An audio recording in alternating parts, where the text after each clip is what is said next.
இனிய காலை வணக்கம். இன்று வெள்ளிக்கிழமை பெண் தெய்வங்களுக்கான நாள் அப்படின்னு நம்ம சொல்லுவோம் இல்லைங்களா? வெள்ளிக்கிழமை அப்படிங்கிறது மிகவும் அருமையான நாள். ஸோ இந்த நாள் உங்களுக்கு மிகவும் அ லாபம் தரும் நாளாகவும், செல்வ வளங்கள் தரும் நாளாகவும் அமையட்டும் என்று சொல்லி, இன்றைய நாள்ல ஒரு கேள்வி பதில் பார்த்துட்டீங்கன்னா, வீட்டு கடன்னா என்ன சார்? அடமான கடன்னா என்ன? முதல்ல எனக்கு வந்து இத 2யும் கொஞ்சம் பிரிச்சு சொல்லுங்க அப்படின்னு சொல்லி மிஸ்டர் சக்திவேல் பொங்கலூர்லேருந்து கேட்டிருக்காரு. ரொம்ப அருமையான கேள்வி கேட்டிருக்காரு. இது வந்து ஒரு அடிப்படையான கேள்வி. ஒரு ஒரு லோன் அப்படின்னு பார்க்குறப்ப நெறைய லோன் இருக்குங்க. Two wheeler loan, personal loan, machinery loan, அதுக்கப்புறமேலு வந்து OD, CC loan, term loan, ஆ வா வா இது மாரி நெறைய லோன் இருக்கு. அதுல வந்து ஸ்பெசிஃபிக்கா வந்து பார்த்துட்டீங்கன்னா, நம்ம இந்த வீட்டு லோனு, அடமான கடன். ஸோ இந்த மாரி இருக்கிறதுல வந்து வீட்டு கடன்னா என்ன? அடமான கடன்னா என்ன? அப்படின்னு வந்து ஒரு கேள்வி கேட்டிருக்காரு. ஓகே. இப்ப வீட்டு கடன் அப்படின்னா, இதுல வந்து நம்ம ஒரு 4 விதமா பிரிக்கலாங்க வீட்டு கடன் அப்படிங்கிறத. ஒண்ணு, ஒரு வீடு இருக்கும். அந்த வீட்ட நம்ம வந்து அப்படியே வாங்குறதா இருக்கலாம். ஒரு பழைய வீட்ட வாங்குறதா இருக்கலாம். அல்லது ஒரு புதுசா கட்டி வச்சிருப்பாங்க. அந்த வீட்ட வாங்குறதா இருக்கலாம். ஸோ இது வந்து பார்த்துட்டீங்கன்னா வந்து பர்ச்சேஸ் லோன் அப்படின்னு சொல்லுவோம்.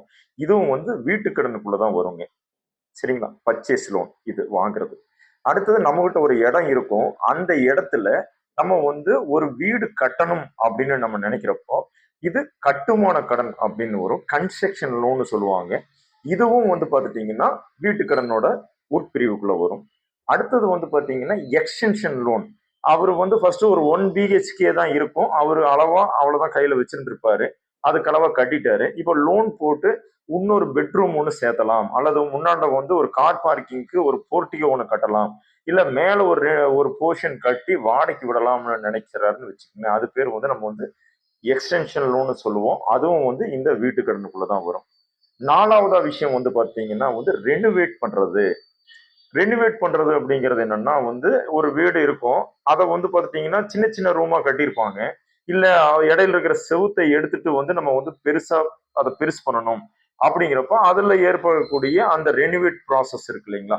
அது அல்லது பார்த்துட்டீங்கன்னா, வீட்ல வந்து இன்டீரியர் பண்றது, மாடுலர் கிச்சனு, வார்ட்ரூப்பு இந்த மாரியான வேலைகள் வந்து நம்ம செய்வாங்க இதுக்கு.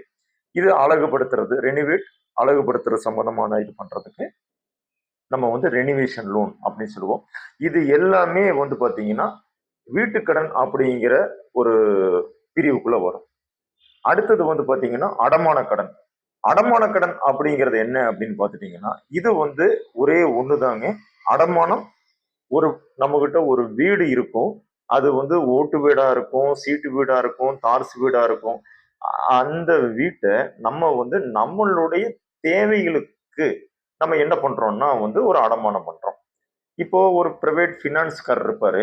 அவர்கிட்ட வந்து ஒரு ரூ. 2,00,000 நீங்க வந்து குடுங்க சார். நான் வந்து 1 மாசத்துல குடுத்துர்றேன், 2 மாசத்துல குடுத்துர்றேன் அப்படின்னா, கேட்கிற கேள்வி, நீங்க சொந்த வீட்டுக்காரரா? உங்ககிட்ட சொந்த வீடு இருக்கா? அப்படின்னு தான் கேட்கறாங்க இல்லைங்களா?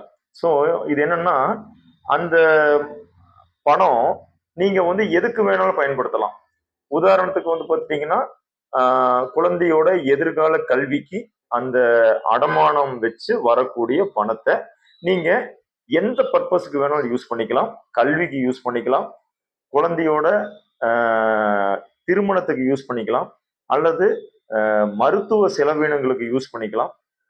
அல்லது தொழிலுக்காக இப்ப நான் இப்பதான் முதல்ல வந்து ஒரு தொழில் ஆரம்பிக்கிறேன். எனக்கு வந்து தொழில் லோன் கிடைக்க மாட்டேங்குது. எங்க போனாலும் வந்து தொழிலுக்கு உண்டான ஒரு இது கிடைக்க மாட்டேங்குதுன்றப்போ, இந்த பணத்த வச்சு நீங்க தொழில் ஆரம்பிச்சுக்கலாம். இது வந்து மல்டி பர்ப்பஸ் ரோல் பண்ணக்கூடியது அடமான கடன்.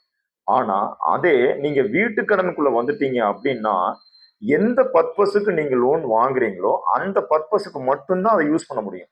நீங்க வீட்டு கடன் வாங்கிட்டு அத கொண்டு போய் நீங்க மருத்துவ செலவு பண்ண முடியாது.